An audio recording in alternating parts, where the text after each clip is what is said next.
أعوذ بالله من الشيطان الرجيم بسم الله الرحمن الرحيم.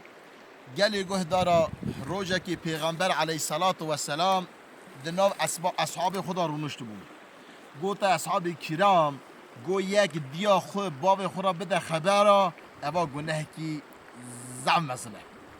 يعني قو يك ديا خورا يك باب خورا چرا بيجه تشتي نباش بيجه تشتي كفري بيجه أبا گناه کی زعم مثلا صحابك رابو قو يا رسول الله گو انسان چا دی باب خورا بده خبره چا چی را دی باب خورا بیجه چا تشتی نباش دی باب خورا بیجه رسول اکرم علیه الصلاة والسلام گو بله گو انسان که رابه شخص که را بده خبره بابی را بده خبره دیاوی را بده خبره بابی وی دیاوی پیس که چی راج را بیجه او مری بیجیم دیاوی بابی را تشتی نباش بیجه تشتی کفریاتی بیجه یه چی راجی بکن بله گلی گهدارا پیغمبر علیه الصلاة والسلام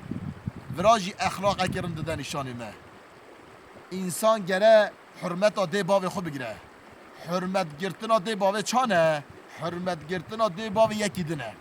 اگر تو کلمه نباشه یکی در را بیجی تو کفریات آجی را بیجی اوی جی تر را بیجه اوا تی وی معنی تا دیا خورا دا خبره تا باوی خورا دا خبره تا دیا خو باوی خو نباش کرن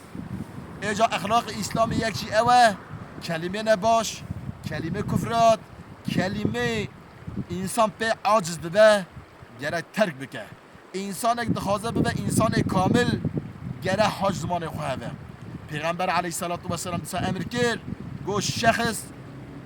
سر زمان و سر هر چوک خواه امیت بده مه از دمه کفیلی وی روجا قیامت جنتی یعنی جنتی از دمه کفیلی وی بخمه جنتی به زمان خواه بکار به زمان خواه چی نباش نبیجه کفریات نکه نه چه زینایی نکه نه چه حرامی نکه از کفیلی وی من بروی امهاش دوی خواه بن امهاش آره هر چوک خواه بن او رسول الله برای کفیل ما علیه الصلاة والسلام ما بخه جنتی از و همی امانت خودت کم. السلام علیکم و رحمت الله و برکاته.